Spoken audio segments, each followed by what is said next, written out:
Episode 25 की भी starting वहीं से होती है जहाँ की हमने देखा था लिन जीसियाओ किन्नन से बोल रहा था कि अगर तुमने इस मैप को डिस्ट्रॉय किया तो तुम ये भूल जाना कि तुम कभी भी मुझसे जीत सकते हो। वो ये सब इसलिए बोल रहा होता है क्योंकि किन्नन उस मैप के टुकड़े को डिस्ट्रॉय ना करे। और हाँ, कहीं ना कहीं वो बिल्कुल सही था कि अगर किन्नन उस मैप के टुकड़े को डिस्ट्रॉय कर देगा तो लिन जीसियाओ से कभी भी नहीं जीत सकता है इस कॉम्पिटिशन के अंदर। जिसपे किन्नन कैजुअली बोलता है हाँ तो, जिसपे बेचारे जीसियाओ की सुलग जाती है और वो बोलता है किन्नन क्या तुम मुझे चैलेंज दे रहे हो। तभी वहाँ पे कोई जोर जोर से हंसते हुए आ जाता है जिसे देखकर वहाँ के सभी लोग डर जाते हैं और ये और कोई नहीं हुआंग लॉन्ग होता है। और वो अपनी गर्दन चटकाते हुए बोलता है आखिर तुम्हारे जैसे हाइपोक्रिटिकल विलेन को कौन चैलेंज देना चाहेगा। और वो अकेला ही सबके सामने पूरे एटीट्यूड में बढ़ते जा रहा था जिसे देखकर जियाओलिंग बोलता है ये तो हुआंग लॉन्ग है, तो अब सभी चीजें ठीक होने वाली है। और हुआंग लॉन्ग को वहाँ देखकर उन तीनों की भी बोलती बंद हो गई थी और किन्नन उन्हें देखते हुए बोलता है ये हवा में फ्लोट कर पा रहे हैं, इसका मतलब ब्रदर हुआंग लॉन्ग अब हाफ स्टेप इन टेट रेल में पहुंच चुके हैं। तभी वहाँ हुआंग जीसियाओ से बोलता है मुझे तुम्हारा काफी समय से इंतजार था। जिसपे जीसियाओ बोलता है हुआंग लॉन्ग ज्वानलिंग सेक्ट की गहराई बहुत ज्यादा है तो तुम्हारे लिए यही अच्छा होगा कि दूसरों के मामले में अपना टांग मत अड़ाओ। जिसपे हुआंग लॉन्ग बोलता है तो तुमने कहा तुम्हारे पास बाकी के सभी मैप के टुकड़े हैं तो लगता है तुम्हें इस मैप के टुकड़े का कोई जरूरत नहीं। जिसपे बेचारे जीसियाओ और उसके साथ वाले की मुंह बन जाती है। तभी हुआंग बोलता है मैंने देखा तुम्हारे सेटलमेंट करने के तरीके काफी अजीब है और मुझे ये थोड़ा भी पसंद नहीं आया, तो क्यों ना तुम सभी अपने मैप के टुकड़े मुझे दे दो और मैं दोनों पार्टी के मैप के टुकड़े को मैं खुद जोड़ूंगा। और हाँ, यहाँ पे किसी ने किन्नन से उसके मैप के टुकड़े लेने के बाद उस पे हमला किया तो मैं भी यहाँ खड़े होकर ये सब नहीं देख पाऊंगा। तभी किन्नन बोलता है मुझे भी ब्रदर हुआंग पे पूरा भरोसा है, तो अब लगता है मेरे पास कोई दूसरा ऑप्शन नहीं है। और उसके बाद वो अपना सभी मैप का टुकड़ा उन्हें दे देता है। जिसके बाद चुयुन और जियाओलिंग भी अपना मैप का टुकड़ा हुआंग लॉन्ग को दे देते हैं। जिसपे जीसियाओ के पास भी कोई दूसरा रास्ता नहीं बचता और वो बोलता है तो ठीक है मैं भी वैसा ही करूंगा जैसा कि तुमने कहा। उसके बाद वो भी अपना सभी मैप का टुकड़ा हुआंग को दे देता है। जिसके बाद हुआंग उन सभी मैप के टुकड़ों को आपस में जोड़ने लगता है और उसके बाद फाइनली उसने उन सभी मैप के टुकड़ों को आपस में जोड़ लिया था। जिसके बाद वो मैप से ही वो सभी किनलोंग टोकन बाहर निकलने लगते हैं और उन्हें उन टोकन को ढूंढने भी नहीं जाना पड़ता। लेकिन तभी जैसे ही वो टोकन बाहर आते हैं वो सभी एक डायरेक्शन में जाकर फ्लाई करने लगते हैं जिसके पीछे किन्नन और उनके सभी दोस्त पीछे पड़ जाते हैं। जिसपे जीसियाओ बोलता है तुम सभी मेरा मुंह क्या देख रहे हो, जल्दी उस टोकन के पीछे जाओ इससे पहले कि वो सभी टोकन उस बच्चे के हाथ में लगे। और उसके साथ ही वहाँ से सभी लोग उस टोकन के पीछे पीछे निकल जाते हैं। तभी हमें एक बम्बू फॉरेस्ट का सीन दिखाया जाता है जहाँ पे किन्नन उन टोकन का पीछा करते हुए पहुंच जाता है और उसके साथ साथ वहाँ पे चुयुन और जियाओलिंग भी आ जाते हैं। तभी किन्नन बोलता है ये सभी टोकन यहीं पे आए थे लेकिन मुझे इस बम्बू फॉरेस्ट कुछ अजीब सी स्ट्रेंज फीलिंग क्यों आ रही है। तभी वहाँ पीछे से लिन जीसियाओ हुआंग लॉन्ग के साथ वहाँ के बाकी के सभी डिसाइपल भी पहुंच जाते हैं। तभी लिन जीसियाओ बोलता है हम पक्का से चाओटिक एंशिएंट बम्बू फॉरेस्ट में पहुंच गए हैं। जिसपे वहाँ के सभी डिसाइपल चौंकते हुए बोलते हैं क्या चाओटिक एंशिएंट बम्बू फॉरेस्ट, आखिर ये कौन सा जगह है, मैंने इसके बारे में कभी नहीं सुना। तभी वहाँ पे एक सीनियर आते हुए बोलते हैं जूनियर ब्रदर तुम्हें तो सच में काफी कुछ पता है, आखिरकार तुमने इस बम्बू फॉरेस्ट को पहचान लिया। तभी वहाँ लिन के साथ वाले लोग बोलते हैं ब्रदर लिन तो सच में काफी अमेजिंग है, उन्हें बहुत कुछ पता है। जिसे सुनकर जीसियाओ स्माइल कर रहा होता है। वहीं जियाओलिंग एक पत्थर के ऊपर लिखे स्क्रिप्चर को पढ़ते हुए बोल रहा होता है चाओस एंटीक्वेटिक बम्बू फॉरेस्ट, क्या ये यहाँ पे साफ साफ नहीं लिखा। जिसपे किन्नन भी अपना सर हिलाता है। तभी वहाँ पे सीनियर खांसते हुए बोलते हैं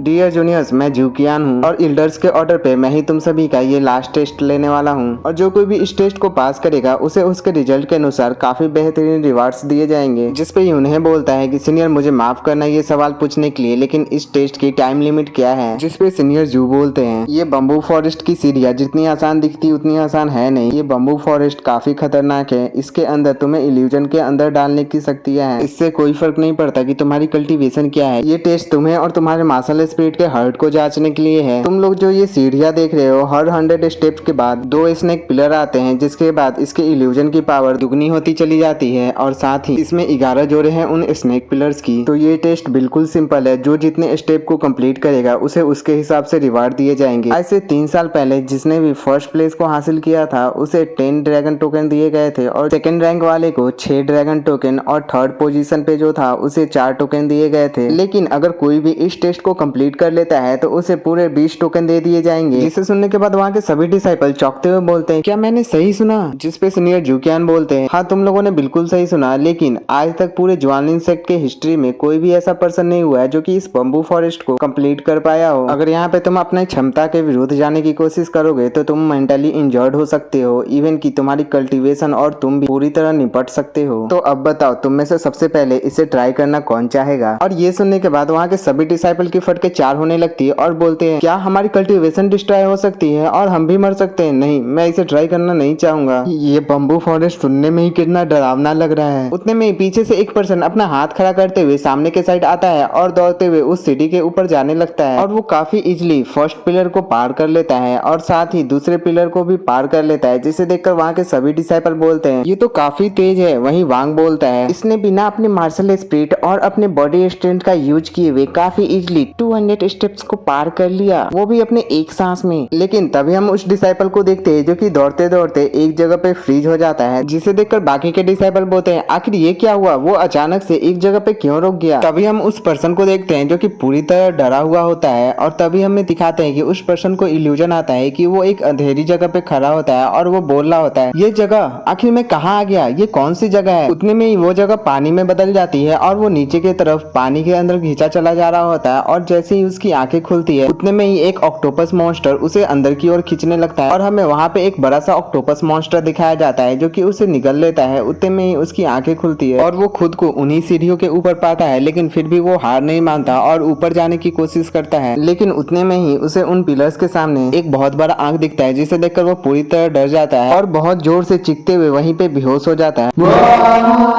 और जैसे ही उसकी आंखें खुलती है वो खुद को उन सभी के सामने पाता है और वो डरते हुए बोलता है ये बहुत डरावनी थी, मैंने आज से पहले इतनी भयानक और डरावनी चीजें नहीं देखी। जिसपे सीनियर जू बोलते हैं बहुत अच्छे, तुम सच में बहुत बहादुर हो, ये रहे 200 जियांतियान पिल्स तुम्हारे रिवार्ड के तौर पे। जिसे लेकर वो बहुत ज्यादा खुश हो जाता है और झट से उन पिल्स को खाने लगता है, जिसे देखकर बाकी के डिसाइपल बोलते हैं क्या ये जियांतियान पिल्स लेना इतना आसान था, तो मैं भी इस रिवार्ड को हासिल करूंगा। और उसके साथ ही वहाँ से काफी सारे डिसाइपल एक साथ ही उन बम्बू फॉरेस्ट के अंदर चले जाते हैं, लेकिन वहाँ से उनकी जोर जोर से चीखने चिल्लाने की आवाजें आती है,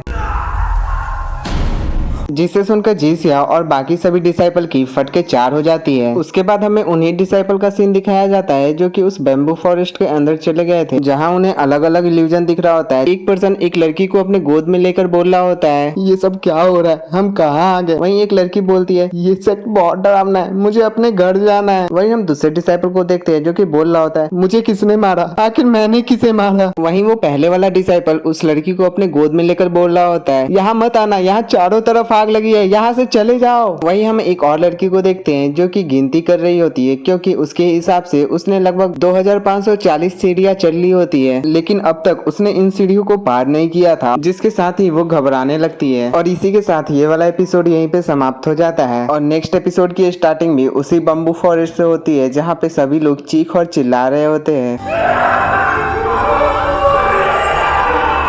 तभी हमारा सीन शिफ्ट होकर उनमें से एक पर्सन के ऊपर जाता है जिसने लगभग 100 सीढ़ियों को पार कर लिया था, लेकिन फिर भी वो उससे आगे नहीं जा पाता और वहीं पे बेहोश हो जाता है। लेकिन वो सही सलामत नीचे की तरफ आ जाता है, जिससे कि वहाँ एक फॉर्मेशन बनकर वो हील होने लगता है। तभी सीनियर बोलते हैं देखो जैसा कि मैंने तुम्हें पहले ही कहा था, जिसके मार्शल आर्ट की दिल उतनी मजबूत नहीं है, इवन कि वो फ्यूचर में स्ट्रॉन्ग पर्सन भी बन जाए, फिर भी उसके अंदर हिम्मत और साहस की कमी होगी। तो इससे अच्छा कि तुम अभी ही खुद को पहचान लो, इस फॉरेस्ट के अंदर तुम्हें बहुत खतरा होगा। और जैसे कि मैंने कहा इसके अंदर की इल्यूजन हर स्टेप के साथ ही बढ़ती जाती है और साथ ही इसके अंदर का खतरा भी। तो ठीक है, जो कोई भी 100 स्टेप को पार करेगा तो उन सभी को 100 जियांतियान पिल्स दिए जाएंगे। जिसे सुनने के बाद वहाँ के सभी डिसाइपल चौंक जाते हैं और वो बोलते हैं ये पिल्स तो लगभग 10,000 बॉडी टेम्परिंग पिल्स के बराबर है। और साथ ही वो सभी खुश होकर उन स्टेप को पार करने चले जाते हैं, जहाँ पे कुछ समय बाद वांग और उनके साथ गए हुए बाकी डिसाइपल की भी चीखने चिल्लाने की आवाज आती है।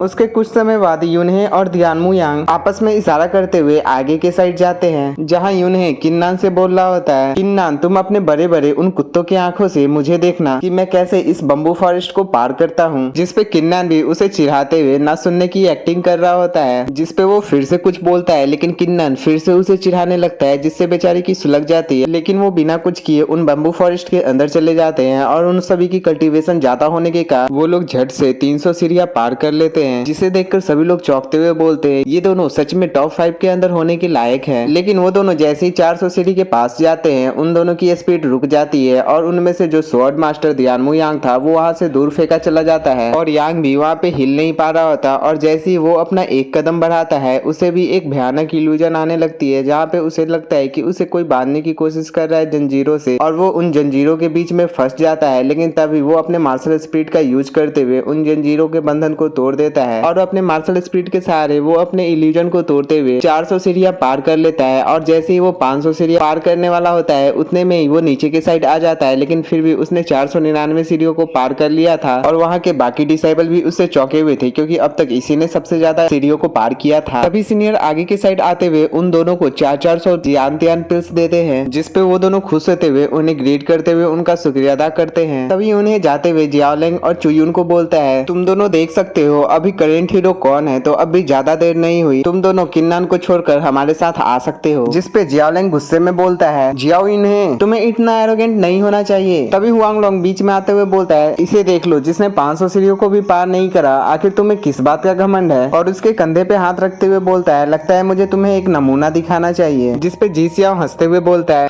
हुआंगलोंग, ये चाओस एंशिएंट बम्बू फॉरेस्ट तुम्हारे कल्टीवेशन और तुम्हारे पावर लेवल पे डिपेंड नहीं करता, बल्कि तुम्हारे मार्शल आर्ट के हर्ट पे डिपेंड करता है। जिसपे हुआंगलोंग बोलता है, लिन, तो क्यों ना हम दोनों एक दूसरे से कंपेयर करें कि किसका मार्शल आर्ट का हर्ट ज्यादा पावरफुल है, क्या तुम्हें हिम्मत है। जिसपे सीनियर जू बोलते हैं, जब तुम जैसे दो हीरो आपस में कम्पीट करना चाहते हैं तो मैं विनर के रिवार्ड को अपग्रेड करके 1000 जियान पिल्स दूंगा। और 1000 जियान पिल्स सुनकर वहाँ के सभी लोग चौंक जाते हैं और बोलते हैं, क्या ये कुछ ज्यादा नहीं हो गया। और वहीं हुआंग और जी सियाओ एक दूसरे की तरफ देखकर स्माइल कर रहे होते हैं। और वहीं उन दोनों को आपस में फाइट करते हुए देख कुछ पार्टी एक तरफ हो जाते हैं और कुछ पार्टी दूसरे तरफ। उसी में से ली बोल रहा होता है, हुआंग हाफ स्टेप इन टेट्रेलम में ब्रेक थ्रू कर चुका है, तो जरूर से उसका मार्शल स्पिरिट ज्यादा स्ट्रॉन्गर होगा। जिसपे वांग बोलता है, तो क्या हुआ, वो ज्यादा पावरफुल है, लेकिन इसमें मार्शल स्पिरिट का हर्ट मैटर करता है। और जहाँ तक मुझे पता है ली जी सियाओ का flute martial spirit mind control में ही सबसे ज्यादा पावरफुल है। तो भले ही वांग ज्यादा पावरफुल हो, लेकिन वो ली जी सियाओ को इस कंपटीशन में नहीं हरा पाएगा। जिसपे कि वहाँ के कई डिसाइपल एग्री करते हैं। उतने में ही हुआंग और जी सियाओ काफी इजीली उन बैरियर्स को फ्लाई करते हुए पार कर रहे होते हैं। जिसे देखकर नीचे के सभी लोग बोल रहे होते हैं, क्या जी सियाओ ने भी हाफ स्टेप इन टेट्रेलम को ब्रेक थ्रू कर लिया है? क्या 400 step, 500 step, 600 step? Oh my God, ये लोग इतनी तेजी से इन स्टेप को पार कर रहे हैं जैसे ये सब कुछ है ही नहीं। और वो सभी लेवल 850 पे जाके स्लो हो जाते हैं, जिसे देखकर सब लोग बोलते हैं, अब उन लोगों की स्पीड स्लो हो गई है। जिसपे जियाओलिंग बोलता है, क्या वो सभी अपने लिमिट पे पहुंच गए हैं? जिसपे किन्नान बोलता है, नहीं ऐसा नहीं है, उन लोगों ने अभी तक अपने मार्शल स्पिरिट को भी रिलीज नहीं किया है। उतने में ही वो दोनों अपने मार्शल स्पिरिट को रिलीज करते हुए आगे के साइड बढ़ रहे होते हैं, लेकिन अब भी उन्हें आगे बढ़ने में बहुत परेशानी आ रही होती है। तभी हुआंगलोंग 899 स्टेप पर जाकर रुक जाता है क्योंकि वो उससे आगे नहीं बढ़ पा रहा होता। और अचानक से उसके सर में बहुत तेज दर्द होने लगती है और अचानक से वो दूर उड़ता हुआ चला जाता है और वो इस कंपटीशन से बाहर हो जाता है, जिसे देखकर सभी लोग चौंक जाते हैं। तभी जियाओलिंग अपने फ्लूट मार्शल स्पिरिट का यूज करते हुए बहुत मुश्किल से एक स्टेप को कंप्लीट करता है और वो फाइनली 900 स्टेप तक पहुंच जाता है और बोलता है 900 स्टेप। उसके बाद वो हुआंगलोंग के साइड देखते हुए बोलता है, हुआंगलोंग, आफ्टर ऑल मैं जीत ही गया। जिसपे हुआंगलोंग को बहुत गुस्सा आता है, लेकिन वो कुछ नहीं कर सकता था। उसके बाद हमारा सीन शिफ्ट होता है और नीचे हमें जी सियाओ को दिखाया जाता है, जिसे बाकी के 1000 जियान पिल्स रिवार्ड के तौर पे मिल गए होते हैं। जिसे लेने के बाद वो उनका शुक्रिया करके बोलता है, थैंक यू सीनियर ब्रदर। और वो अपने मन में सोचता है, मैं आखिर कितनी भी कोशिश कर लेता, लेकिन ये 1000 जियान पिल्स मैं एक बारी में कभी भी इकट्ठा नहीं कर पाता, तो ये जरूर से मेरे कल्टीवेशन को बहुत ज्यादा इम्प्रूव करेगा। उसके बाद सीनियर ब्रदर बोलते हैं, तो अब लेट हो रहा है, तो हम और टाइम वेस्ट नहीं करते, मैं लिन जी सियाओ को फर्स्ट प्लेस का विनर घोषित करता हूँ, तो इससे किसी को कोई आपत्ति तो नहीं। जिसपे वहाँ के सभी लोग बोलते हैं, नहीं नहीं, ये सब तो हम पहले ही जानते थे कि ब्रदर लिन जी सियाओ ही इस कंपटीशन को जीतने वाले हैं। लेकिन जिसपे किन्नान अपने मन में सोचता है, लिन जी सियाओ के पास पहले से ही 12 किनलोंग टोकन है, अगर वो इस कंपटीशन में जीत जाता है तो मेरे पास इसे हराने का कोई दूसरा रास्ता नहीं, तो बस मेरे पास एक ही रास्ता बचता है, मुझे किसी भी तरह इस कंपटीशन को जीतना होगा। और वो कुछ बोलता है, उतने में ही जियाओलिंग बोलता है, सीनियर ब्रदर जू, अभी तक हमने एक बार भी ट्राई नहीं करा, तो आप आखिर लिन जी सियाओ को इस कंपटीशन का विनर कैसे घोषित कर सकते हैं? जिसपे सीनियर ब्रदर जू बोलते हैं, तो क्या तुम कॉन्फिडेंट हो कि तुम लिन जी सियाओ को सरपास कर सकते हो? जिसपे सभी लोग उसका मजाक उड़ाते हुए बोलते हैं, ये बस भूखा और पागल आदमी है, तुम कितने सेमलेस हो, आखिर तुम ऐसा कैसे कर सकते हो कि तुम सीनियर ब्रदर जी सियाओ को हरा सकते हो? मुझे तो ऐसा लगता है कि तुम 400 स्टेप को भी पार नहीं कर सकते। जिसपे एक और पर्सन बोलता है, क्या तुमने सुना नहीं सीनियर ब्रदर जू ने क्या कहा? अब बहुत लेट हो रहा है, तो हमें अपना टाइम वेस्ट नहीं करना चाहिए। जिसपे जियाओलिंग बोलता है,